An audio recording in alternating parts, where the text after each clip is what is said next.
What began as a dream is now becoming real. Come and play Gada Electronics.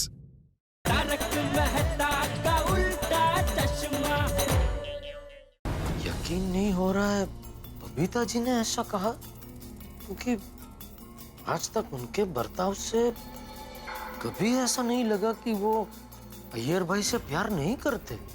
यकीन नहीं हो रहा है बबीता जी ने ऐसा बोला। हाँ, सही बात है। अय्यर भाई, कहीं बबीता जी ने आपके साथ मजाक तो नहीं किया ना? हाँ, काश ये मजाक होता, लेकिन ये सच है, सच है ये। इसका मतलब तो ये हुआ कि दिल पर पहाड़ जितना बोझ रखकर घुटन भरी जिंदगी जीती रही बबीता जी आज तक। मेरा बबीता कितना बड़ा दर्द लेकर, कितना बड़ा कॉम्प्रोमाइज कर कर अपना लाइफ जी रहा है। आप दोनों के प्यार को किसी की नजर लग गई है। यार भरा, तेरी जगह मैं होता ना तो मैं भी पी के टल्ली हो जाता। बहुत बुरा हुआ यार, बहुत बुरा हुआ तेरे ना। मेहता साहब, आप क्या सोच रहे हैं? यही सोच रहा हूँ जेठालाल के आखिर इस दुनिया में सच है क्या?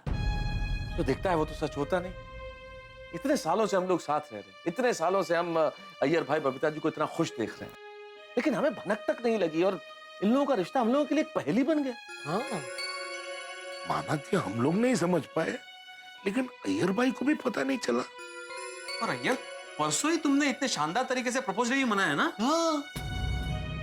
हाँ यारो, एक पल के लिए भी ऐसा नहीं लगा कि बबीता जी खुश होने का नाटक कर रही। गजब गजब की एक्ट्रेस है बबीता जी।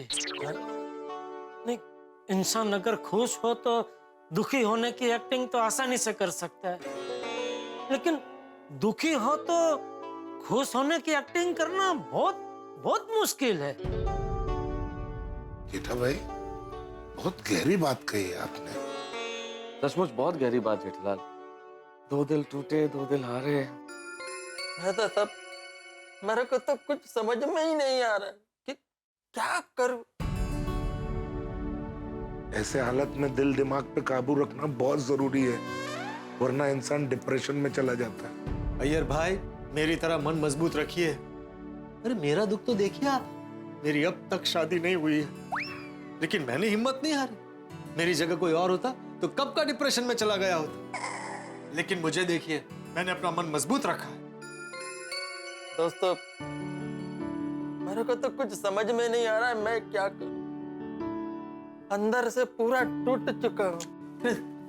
मेरे को कोई रास्ता दिखाइए, मुझे कोई रास्ता दिखाइए। देखो अय्यर भाई, दिल तो कहता है कि ऐसा हो ही नहीं सकता, ये सच नहीं है। मैं तुम्हें क्या बताऊं, जैसे उस दिन मैंने तुम्हें ऑफिस में कहा था कि अगर किसी की भी मैरिड लाइफ में ऐसी प्रॉब्लम हो तो उसे सीधे सीधे अपनी पत्नी से बात कर लेनी चाहिए, उससे पूछ लेना चाहिए कि कारण क्या है। तो मेरे ख्याल से तुम्हें बबीता जी से सीधे सीधे बात कर लेनी चाहिए। बबीता से बात करने का कोई फायदा नहीं है।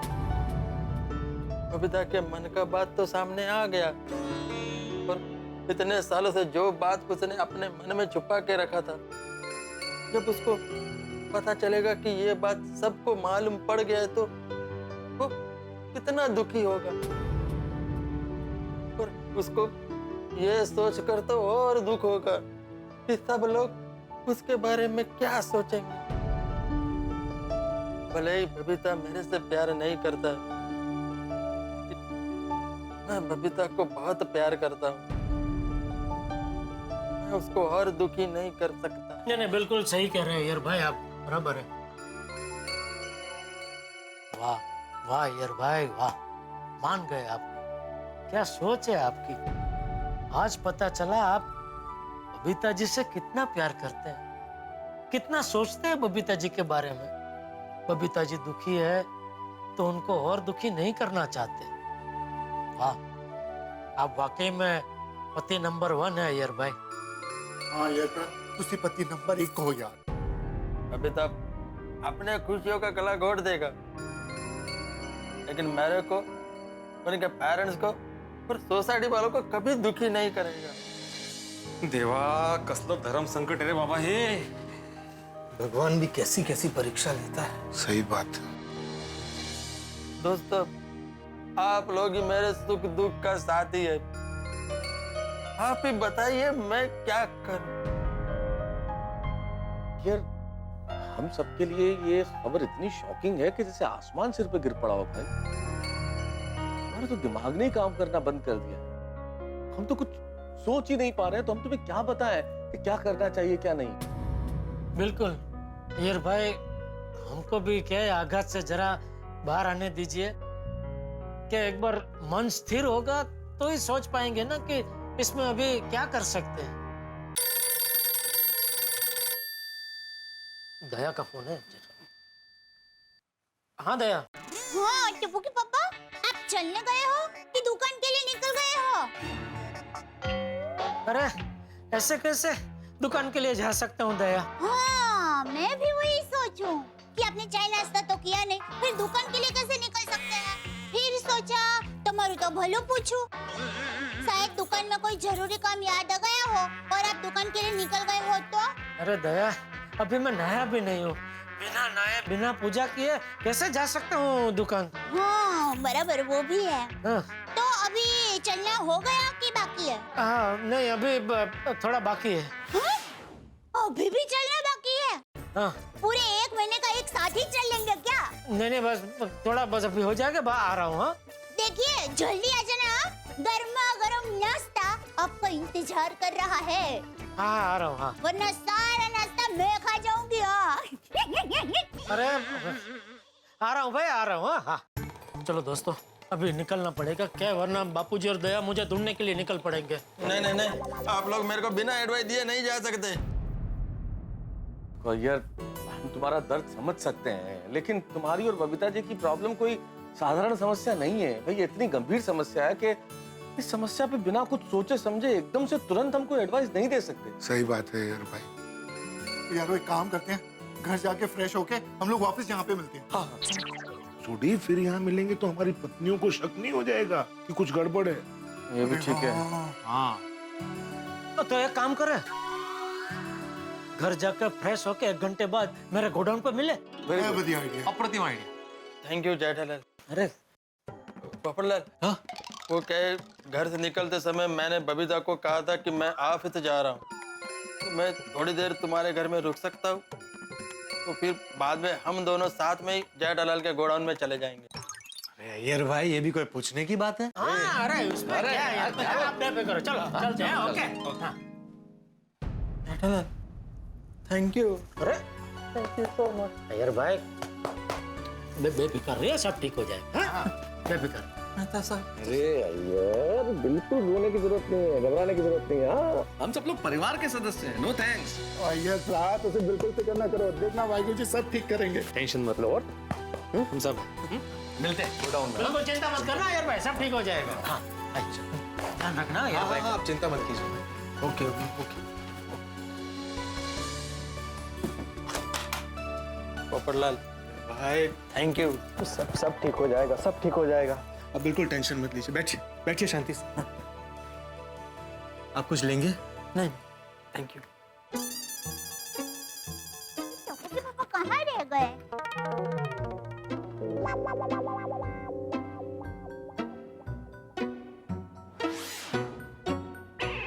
अरे टप्पू के पापा, आप सब लोग तो चलने गए थे ना, तो ये शेविंग में से क्यों निकले? गलती हो गई जेठालाल, हमें विंग से निकलने से पहले देख लेना चाहिए था. कोई देख तो नहीं रहा है. हाँ सही बात है. अरे अरे बोलिए ना. ये दया को आज क्या हो गया पता नहीं, बार बार बालकनी में आ रही है. जवाब दीजिए. अरे पर तुझे क्यों जानना है? ऐसे ही. अरे ऐसे ही तो छोड़ने में तुझे क्या इतनी पंचायत है? पंचायत? अरे उसने पंचायत क्या? मैं तो ऐसे ही कुतूहलवश पूछ रही हूँ. अभी देखिए, कोई इंसान अहमदाबाद जाने के लिए निकलेगा, पर वो नागपुर से वापस आएगा, तो कुतूहल तो होगा ही ना. बोलिए ना टप्पू के पापा, बोलिए.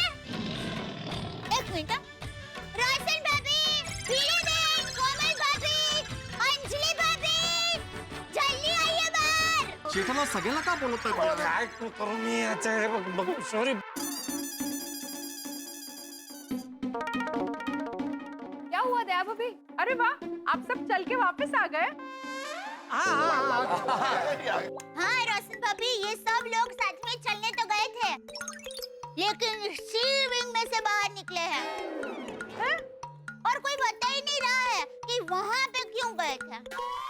हंस, तुम सी विंग में क्यों गए थे? हाँ तारक, एक बात तो है, आप लोग सुबह सुबह वो भी एक साथ चलने के लिए निकले. That itself says कि कुछ गड़बड़ है. चलिए बता दीजिए आप सब में क्या खिचड़ी पक रही है. बोलिए बोलिए. हाँ, टप्पू के पापा बताइए ना, हमसे क्या छुपा रहे हैं. अहो सत्यवादी, जवाब दीजिए ना. अरे माधवी, दया भाभी ने जेठालाल से जवाब मांगा है ना, तो जेठालाल जवाब देगा. मी कशाला मध्ये पडू उगाच. जेठालाल जवाब दो. जवाब. हाँ. तुझे जवाब चाहिए? हाँ हाँ. ठीक है, सुन. हाँ. बोलिए मैं तो सब. बोल डालिए, बोल डालिए. बोलिए तारक, अब तो आपके परम मित्र ने आपको जिम्मेदारी दे दी है कि इस बात का जवाब दीजिए. तो दीजिए जवाब कि आप कहाँ थे और इस वक्त सी विंग से क्यों निकले. हाँ तो इसमें कोई इतना सीआईडी बनने की जरूरत नहीं है अंजलि को. ऐसी बात नहीं है जिसके लिए ऐसे पूछ रही हो. जवाब दीजिए. हम सब लोग वॉक के लिए गए थे, जॉगिंग. हाँ तारक, हम सबको पता है कि आप चलने गए थे, पर प्रश्न ये है कि चलते चलते सी विंग से कैसे निकले. हाँ, सी विंग से क्यों निकले ये जेठालाल बताएगा. बोलो जेठालाल. तारक, हम सबको पता है कि आप चलने गए थे, पर प्रश्न ये है कि चलते चलते सी विंग से कैसे निकले. हाँ. सी विंग से क्यों निकले ये जेठालाल बताएगा. बोलो जेठालाल. ठीक है, फिर बता ही देता हूँ. हाँ बता दो आज. हाँ, बता दो जेठालाल. बोलो आता काय लपवण. अंजलि भाभी, सब लोग सुन लो, सब लोग एक साथ सुन लो. हम लोग सी विंग में पोपटलाल के घर पे चाय पीने गए थे.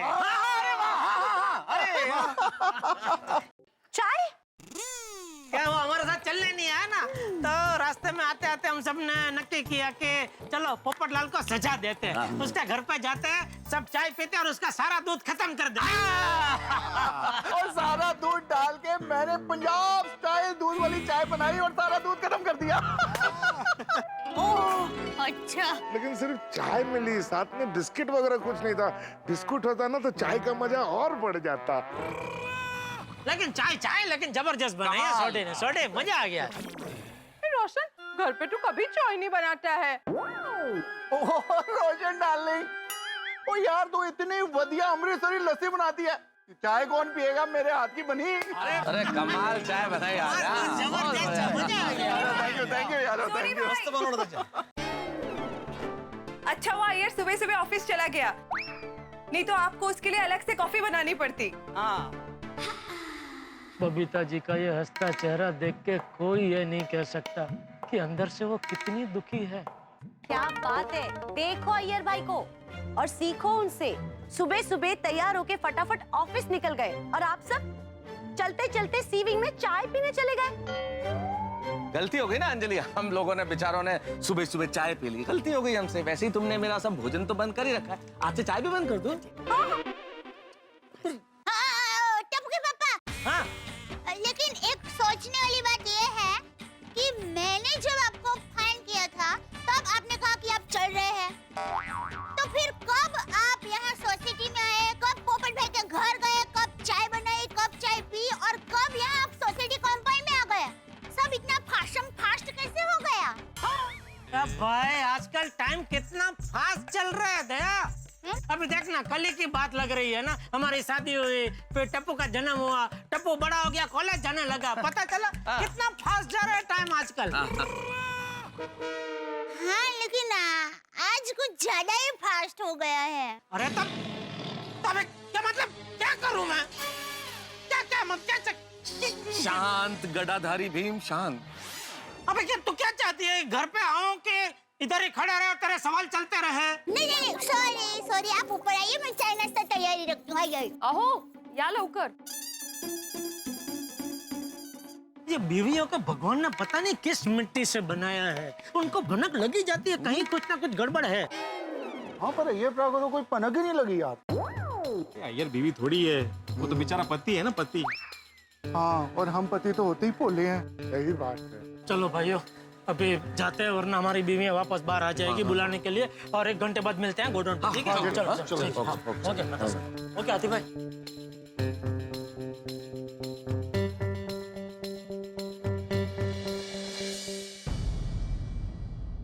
बेचारे अय्यर भाई, शादी के इतने साल बाद पता चला बबीता जी उनसे प्यार ही नहीं करती। पर मेरी समझ में ये नहीं आ रहा है कि जब बबीता जी अय्यर भाई से प्यार करते ही नहीं है तो फिर शादी क्यों की, वो भी लव मैरिज। आखिर ऐसी कौन सी मजबूरी थी? ना वो शादी करते, ना इतने साल उनको इतना दुख झेलना पड़ता। पता नहीं कितना दर्द बर्दाश्त किया होगा इतने सालों में। कितनी रातें, कितने दिन, कितने पल अकेले में चुप चुप के रोए होंगे बबीता जी।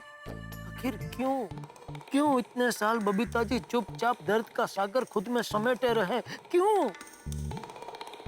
मुझे लगता है एक बार किसी को उनसे इस बारे में पूछना चाहिए। कौन पूछ सकता है? मैं पूछूं? मुझे बताएंगी? बता दे तो हो सकता है इस प्रॉब्लम का हल निकल आए। मुझे लगता है हिम्मत करके मुझे उनसे पूछ ही लेना चाहिए। ठीक, दुकान जाते जाते उनसे मिलके पूछ लूंगा। अरे टप्पू के पापा, हाँ? अरे आप अभी तक यहाँ पर ही क्यों खड़े हैं? चाय नाश्ता करके तैयार होकर दुकान नहीं जाना है? नहीं, बस आ रहा हूँ। मैं बबीता जी के घर जाके कुछ गलत तो नहीं कर रहा हूँ ना? नहीं, इसमें गलत क्या? मैं जो कुछ कर रहा हूँ बबीता जी और अय्यर भाई की भलाई के लिए कर रहा हूँ। लीजिए टप्पू के पापा। टप्पू के पापा, हाँ। क्या हुआ? किस ख्याल में खोए हुए हैं? कोई ख्याल में खोया हुआ नहीं हूँ भाई। नहीं, मैं देख रही हूँ कल रात से आप कोई गहरी सोच में खोए हुए हैं। क्या बात है टप्पू के पापा? कोई टेंशन है? सॉरी दया, तेरी कसम खाई है इसलिए तुझे नहीं बता सकता। देखो, अभी भी आप कुछ सोच रहे हैं। नक्की कोई टेंशन है? अरे कोई टेंशन नहीं है भाई। अच्छा देखिए, कोई टेंशन हो ना तो लेना भी मत। क्या है, मेरी माँ हमेशा कहती है कि ये टेंशन है ना, वो मोबाइल का रिचार्ज जैसा होता है, फटाक से खत्म हो जाता है। हाँ वो बराबर। चलो मैं चलूं? जय जिनेंद्र। जय जिनेंद्र। बबीता जी से मिलने, उनका दर्द जानने में जा तो रहा हूँ, लेकिन उनको पूछूं कैसे? कुछ आइडिया लगा के पूछना पड़ेगा। क्या आइडिया लगाऊं? हाँ ये ठीक है। जब से हमने इस रिकॉर्डिंग को सुना है, गोकुल धाम की पुरुष मंडली के होश उड़ गए हैं, हमारी नींद उड़ गई है। भाई उड़े भी क्यों ना, खुद अपने कानों से सुना है हमने कि बबीता जी अय्यर से प्यार नहीं करती। समझ में नहीं आ रहा, जब प्यार नहीं करती तो शादी क्यों की, और मान लीजिए शादी कर ली तो इतने सालों साथ क्यों रही? भाई हम सब बड़े परेशान हैं और जानने के लिए उत्सुक हैं कि आखिर हुआ क्या है। हम सब तो उत्सुक हैं, मेरे परम मित्र जेठालाल कुछ जरूरत से ज्यादा ही उत्सुक हैं जानने के लिए कि आखिर अगर बबीता जी अय्यर से प्यार नहीं करती तो उनकी जिंदगी में और क्या है। मैं जानता हूं कि आप सब ये जानने के लिए बड़े बेताब हैं, और इस जानने की उत्कंठा और उत्सुकता में ही जेठालाल के कदम बबीता जी के घर की ओर बढ़ गए हैं। अब देखना यह है कि क्या होता है जब वो और बबीता जी आमने सामने होते हैं। जब जेठालाल और बबीता जी आमने सामने होंगे तो बबीता जी क्या कोई कारण बताएंगी? क्या बताएंगी वो कि उनकी जिंदगी के इस राज को अब तक उन्होंने राज क्यों रहने दिया? अब क्या होगा आगे ये जानने के लिए आप भी उत्सुक हैं। आप तमाम कारण जानेंगे, लेकिन उसके लिए आपको इंतजार करना होगा। इधर बबीता जी और जेठालाल आमने सामने होंगे और हम लोग आमने सामने बैठ के जान लेंगे कि आखिर क्या है राज। ये जानने के लिए आपको देखना होगा तारक मेहता का उल्टा चश्मा। देखते रहिए, हंसते रहिए।